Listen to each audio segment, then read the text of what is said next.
Nossa aula agora vai ser sobre distribuição dos fármacos, continuando então a farmacocinética. Nós já vimos a absorção dos fármacos, a quantidade que chega na corrente sanguínea ou biodisponibilidade. Agora, o fármaco chegou à corrente sanguínea, ele vai então ser distribuído para os tecidos do organismo. Bom, como o sangue é um tecido dinâmico, nós temos alguns fatores anatômicos e fisiológicos que vão estar interferindo ou vão ser importantes na distribuição dos fármacos. Inicialmente, órgãos como fígado, rim, cérebro e outros órgãos com uma perfusão maior, eles tendem a receber maior quantidade de droga. Lembrando que o cérebro, para que ele receba a droga, essa tem que ter lipossolubilidade suficiente para atravessar a barreira hematoencefálica. Outra coisa que nós temos que pensar também é que os músculos vão ser um local onde a gente pode ter uma armazenagem dos medicamentos, assim como a gordura. E que, a partir da entrada da droga nesses tecidos, a saída deles é mais lenta. Bom, vamos então pensar um pouco na droga no sangue. O fármaco, então, no sangue, ele vai estar de duas maneiras: livre ou ligado à proteína plasmática.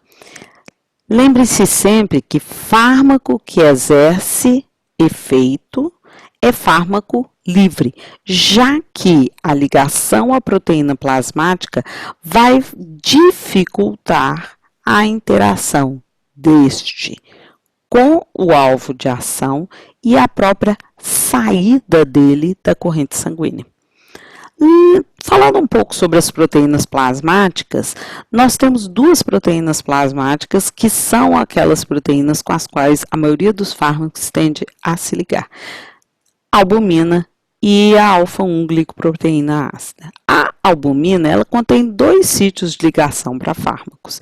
Isso vai fazer, então, com que o fármaco que tem condição química de se ligar à proteína plasmática tenda a fazer essa ligação e ser distribuído para os diferentes tecidos ligado à proteína plasmática. Outro ponto importante a ser mencionado aqui é que nós podemos ter competição entre dois fármacos pelas proteínas plasmáticas. Daqui a pouco nós vamos falar um pouco mais sobre isso. Bom, a droga, então, ela é administrada, sofre absorção e cai na corrente sanguínea. Da corrente sanguínea, a droga livre tende a passar para o compartimento intersticial, que ainda faz parte do líquido extracelular, e do interstício ela passa para o meio intracelular, alcançando então o receptor ou alvo de ação dela. Lembrando-se sempre que a concentração de droga no líquido extracelular e no líquido intracelular tem sempre que estar em equilíbrio, tanto a concentração da droga livre quanto a concentração da droga ligada.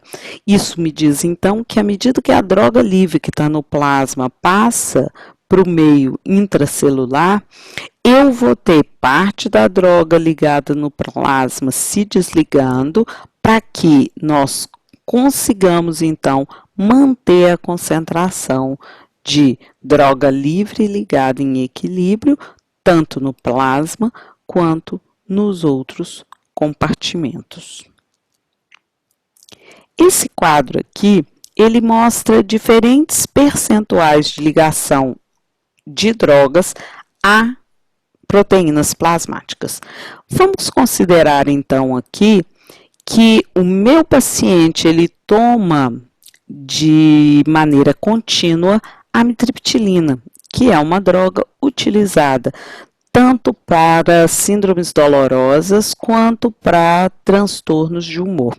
A amitriptilina, ela tem uma ligação à proteína plasmática da ordem de 95% a 99%.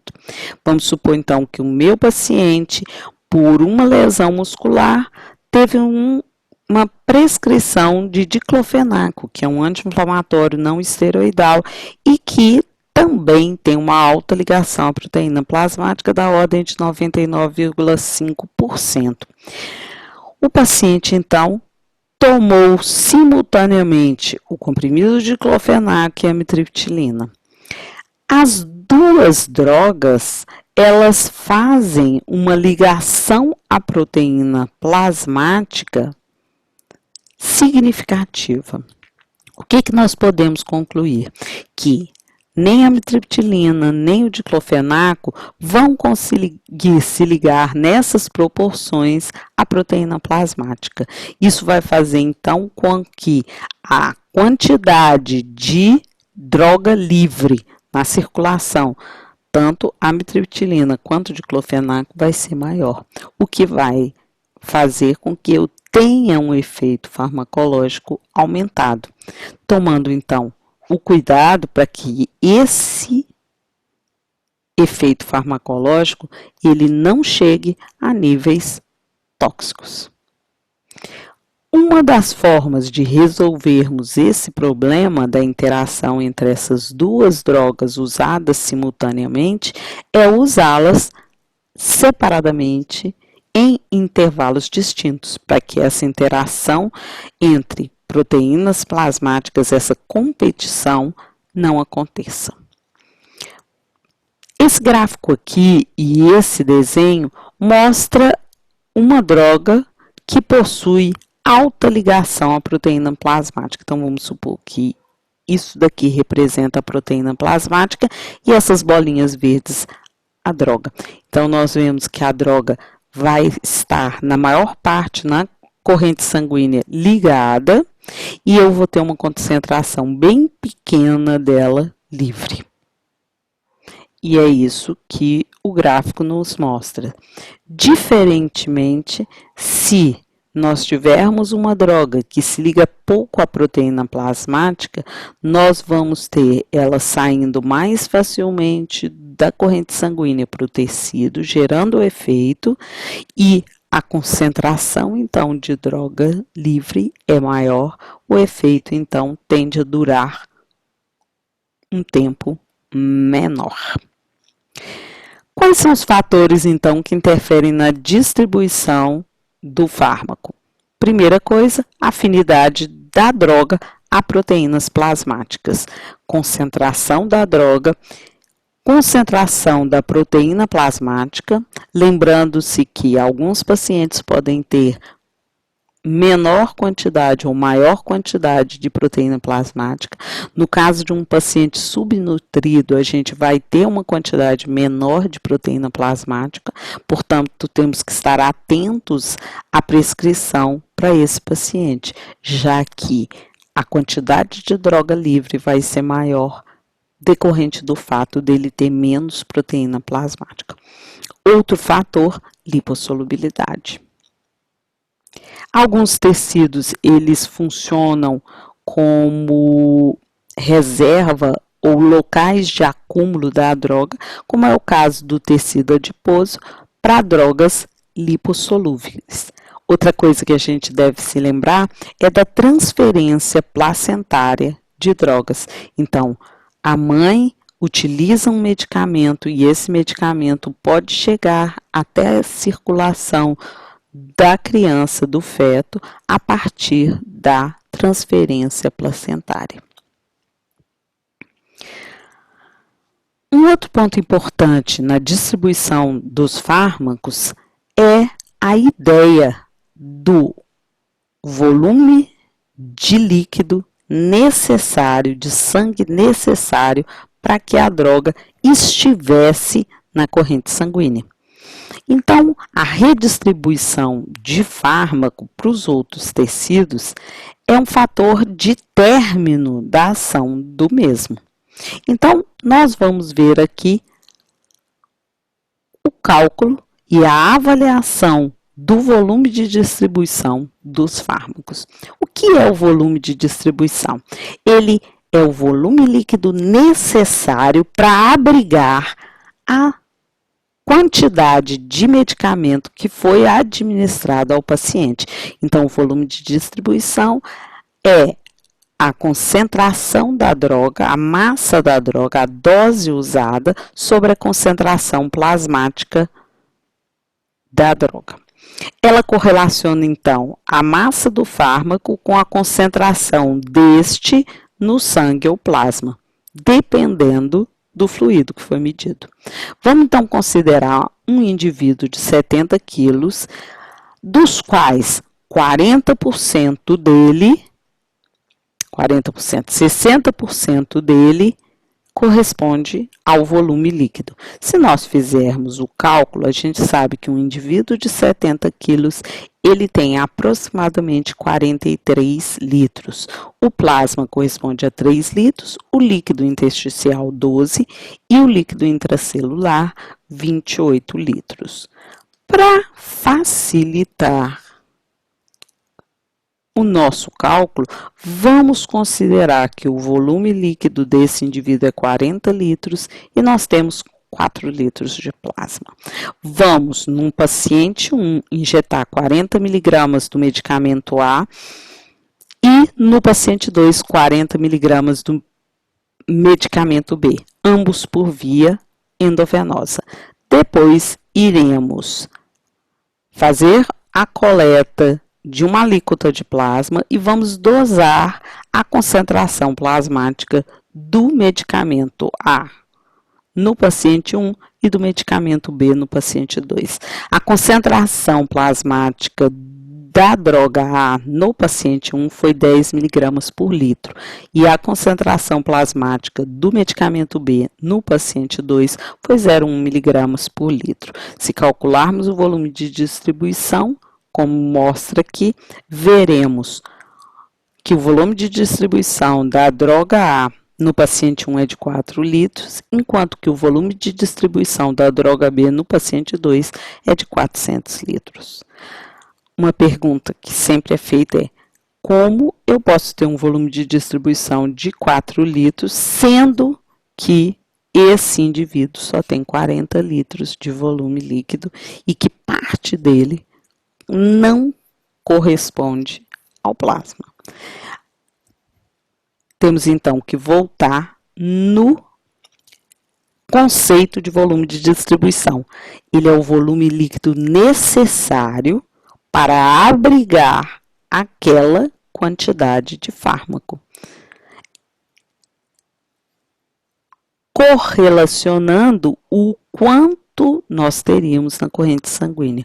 Ou seja, para ter todo este medicamento, 40 miligramas na corrente sanguínea, e ter essa concentração plasmática, o volume de sangue teria que ser esse.